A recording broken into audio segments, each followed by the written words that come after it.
Welcome to my educational channel విద్యా ఉద్యోగ సమాచారానికి స్వాగతం. Daily GK and current affairs వాళ్ళ 133వ వీడియో మనం డిస్కస్ చేయబోతున్నాం.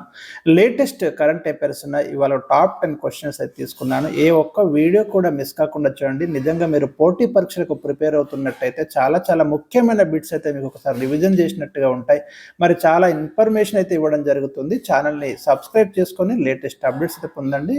ఈ వీడియోస్ యొక్క ప్లే లిస్ట్ అంటే మీకు అన్ని ఒకే దగ్గర ఉంటాయి. డిస్క్రిప్షన్లో అయితే నేను పేస్ట్ చేయడం జరుగుతుంది. ఇవాళ ఫస్ట్ క్వశ్చన్ వచ్చేసి మనకి బర్డ్ ఫ్లూ వ్యాధికి ఏ వైరస్ కారణం? రీసెంట్గా మనకి ఇటు తెలుగు రాష్ట్రాలలో కూడా కోళ్ళ ద్వారా ఈ వ్యాధి వ్యాపిస్తున్నట్టుగా మనకు ప్రభుత్వం కూడా పేర్కొనడం జరిగింది. సో మరి బర్డ్ ఫ్లూ సాధారణంగా పక్షుల ద్వారా స్ప్రెడ్ అవుతుంటుంది. ఈ వైరస్ అనేది దీన్ని మనం ఏవియన్ ఇన్ఫ్లుయెంజా అంటాము. దీనికి కారణమయ్యే వైరస్ ఏంటిది అనేది నేను ఇక్కడ ప్రశ్న అయితే ఇచ్చాను. వెరీ ఇంపార్టెంట్ అండి. ఆల్రెడీ ఈ క్వశ్చన్ మనకు గతంలో కూడా ఉంది. ఈ వ్యాధి ప్రబలినప్పుడల్లా ప్రశ్న వస్తున్నది. మళ్ళీ స్టార్ట్ అయింది, మళ్ళీ క్వశ్చన్ అయితే ఎక్స్పెక్ట్ చేయొచ్చు. 4 ఆప్షన్ చూడండి. H5N1, H1N1, H1N5 and H1N3. Answer కన్ఫ్యూజన్గా ఉంటుందండి చాలా మందికి. ఏది రైట్ ఆన్సర్ తేల్చుకోలేకపోతారు. గమనించండి. మీరైతే రైట్ ఆన్సర్ని ఎక్స్పెక్ట్ చేయండి. ఇక్కడ మీరు చూడండి, ఇది రైటా, ఇది రైటా, ఇది రైటా, ఏది రైట్? రైట్ ఆన్సర్ వచ్చేసి మీరు ఊహించకుంటే ఇక్కడ ఫస్ట్ వన్ ఇది రైట్ ఆన్సర్ అండి. H5N1 వైరస్ ద్వారా ఈ బర్డ్ ఫ్లూ వస్తుంది. H1N1 ద్వారా స్వైన్ ఫ్లూ వ్యాధి వస్తుంది. గుర్తుంచుకోండి, రెండు గుర్తుంచుకుంటే సరిపోతుంది మీకు. ఇక్కడ ఇచ్చాను నేను ఆల్రెడీ. పక్షుల ద్వారా వ్యాప్తి స్వైన్ ఫ్లూ H1N1. ఇదేమో పందుల ద్వారా వ్యాపిస్తుంది స్వైన్ ఫ్లూ అనేది. ఇప్పుడు ప్రబలింది మనకి బర్డ్ ఫ్లూ. Question number 2. కృత్రిమ మేధ ఆర్టిఫిషియల్ ఇంటెలిజెన్స్ పై శిఖరాగ్ర సదస్సు 2025 ఫిబ్రవరి మరి ఈ రోజు 12 కూడా ఎక్కడ జరిగింది? 2 days అయితే మనకు ఆర్టిఫిషియల్ ఇంటెలిజెన్స్ మీద ఒక శిఖరాగ్ర సదస్సు అంటే చాలా ప్రపంచంలోనే దాదాపు చాలా మంది అయితే పార్టిసిపేట్ చేయడం జరిగింది. ముఖ్యంగా భారతదేశం నుండి కూడా ప్రధానమంత్రి నరేంద్ర మోడీ కూడా ఈ సదస్సుకు హాజరు కావడం జరిగింది. వేదిక ఎక్కడ అనే ప్రశ్న ఇచ్చాను. వెరీ ఇంపార్టెంట్ అండి. ఎక్స్పెక్టెడ్ క్వశ్చన్ ఇది రాబోయే కాంపిటేటివ్ ఎగ్జామ్స్ లో గుర్తుంచుకోండి. ఎందుకంటే ఇలాంటి ఆర్టిఫిషియల్ ఇంటెలిజెన్స్ మీద ఒక టాప్ లెవెల్ కాన్ఫరెన్స్ జరిగింది. ఇక్కడ 4 ఆప్షన్స్ అయితే ఉన్నాయి చూడండి. New York, Paris, London, New Delhi. Right answer వచ్చేసి ప్యారిస్లో జరిగిందండి. ఇది ప్యారిస్లో జరిగింది. ప్రధానమంత్రి కూడా వెళ్ళడం జరిగింది ఇండియా నుంచి.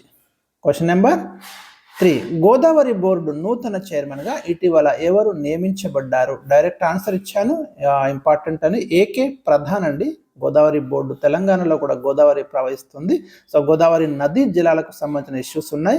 గోదావరి బోర్డు నూతన చైర్మన్గా ఏకే ప్రధాన్ని నియమించడం జరిగింది. Question number 4. అస్సాం ముఖ్యమంత్రి హిమంత బిశ్వ శర్మ అస్సాం యొక్క 2వ రాజధానిగా ఏ నగరాన్ని ఇటీవల ప్రకటించారు? వెరీ ఇంపార్టెంట్ అండి. మొన్న రిపబ్లిక్ డే రోజు అనౌన్స్ చేయడం జరిగింది. 2nd క్యాపిటల్ సిటీని అయితే. ఇక్కడ 4 ఆప్షన్స్ ఉన్నాయి చూడండి మీరు. గౌహతి, దిస్పూర్, మజూలి, దిబ్రూగర్. 4 ఆప్షన్స్ ఉన్నాయి.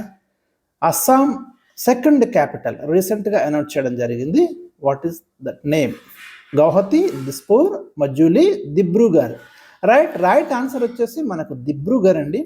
మనకి అస్సాం ఇప్పటివరకు ఉన్న రాజధాని దిస్పూర్, ప్రజెంట్ రాజధాని దిస్పూర్. 2nd క్యాపిటల్ కూడా చేస్తున్నారు. దిబ్రూగర్లో 2nd క్యాపిటల్ ఉంటుంది. అది ఉంటూనే ఇది ఉంటుంది. ఇక మజూలి అనేది ప్రపంచంలో అతిపెద్ద నదీ ద్వీపం అండి. బ్రహ్మపుత్ర రివర్లో మీకు ఒక పెద్ద నదీ ద్వీపం ఉంటుంది. రివర్ ఐలాండ్ అంటాము.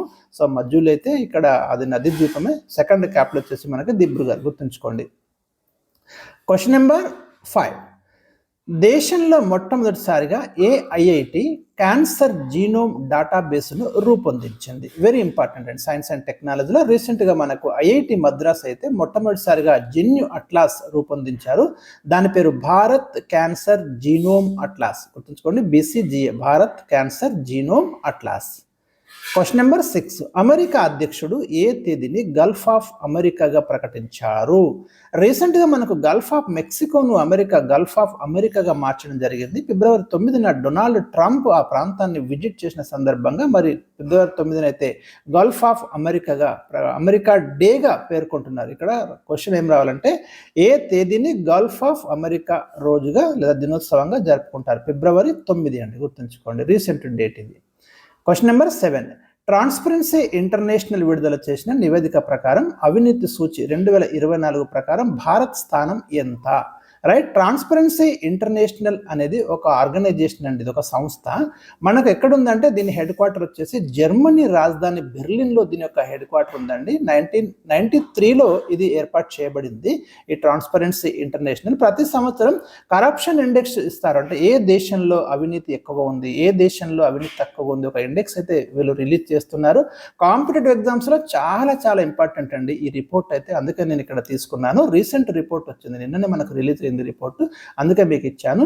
2024 ప్రకారము ఇండియా ప్లేస్ ఎంత అంటే చూడండి, 96th పొజిషన్లో ఉన్నామండి మనం, 96వ పొజిషన్లో ఉన్నాం. అంటే కరప్షన్ ఎక్కువగానే ఉన్నదని మనం అర్థం చేసుకోవాలి. అసలు కరప్షన్ లేని దేశం అయితే మనకు చూడండి, ఇక్కడ టాప్ కంట్రీస్ చూస్తే ప్రపంచంలో తక్కువ అవినీతి ఉన్న దేశాలు ఏవి అంటే డెన్మార్క్, ఫిన్లాండ్, సింగపూర్. ఇవి గుర్తుంచుకోండి, వెరీ వెరీ ఇంపార్టెంట్ అండి. ప్రపంచంలో అతి తక్కువ అవినీతి ఉన్న దేశం Denmark, next Finland, next Singapore. India 96th పొజిషన్లో ఉన్నది, వెరీ ఇంపార్టెంట్. 38 పాయింట్స్ మాత్రమే మనకు వచ్చినాయి ఇక్కడ.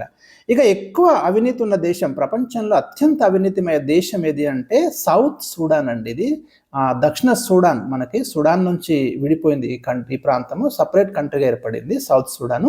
యుఎన్ఓలో కూడా ఈ సౌత్ సూడాను 193వ దేశం అండి, గుర్తుంచుకోండి.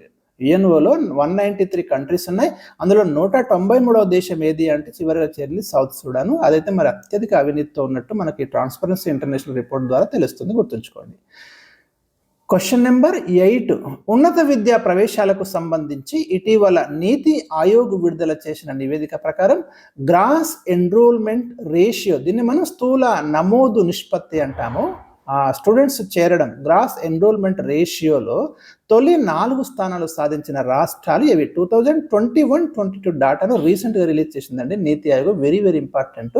గ్రాస్ ఎన్రోల్మెంట్ రేషియో అంటే స్టూడెంట్స్ ఎక్కువగా చేరుతున్న ఏమంటామంటే నిష్పత్తి, దీన్నే మన ఎన్రోల్మెంట్. దాంట్లో టాప్లో ఉన్న రాష్ట్రాలు తమిళనాడు, హిమాచల్ ప్రదేశ్ అండ్ ఉత్తరాఖండ్, కేరళ అండి, గుర్తుంచుకోండి. తమిళనాడు, హిమాచల్ ప్రదేశ్, ఉత్తరాఖండ్, కేరళ, ఈ 4 స్టేట్స్ టాప్లో ఉన్నాయి, వెరీ ఇంపార్టెంట్ గ్రాస్ ఎన్రోల్మెంట్ రేషియోలో. ఇక విద్యార్థి అధ్యాపక నిష్పత్తి తక్కువగా ఉన్న రాష్ట్రాలు తమిళనాడు, గోవా, కర్ణాటక. విద్యార్థి అధ్యాపక నిష్పత్తి ఎక్కువగా ఉన్న రాష్ట్రాలు జార్ఖండ్ అండ్ బీహార్ అండి, గుర్తుంచుకోండి. నెక్స్ట్ 9th, ఇటీవల లోక్సభలో కేంద్ర ఆర్థిక శాఖ సహాయ మంత్రి పేర్కొన్న వివరాల ప్రకారం దేశంలో ప్రతి కుటుంబంపై ఎంత అప్పు ఉంది. వెరీ ఇంపార్టెంట్ డాటా అండి, స్టాటిస్టికల్ డాటా. ప్రతి ఫ్యామిలీ మీద కంట్రీలో మనకు 86,713 రూపాయలు అప్పు ఉన్నట్టుగా మరి లోక్సభలో మంత్రి ప్రకటించడం జరిగింది. అడిగితే అడగొచ్చు.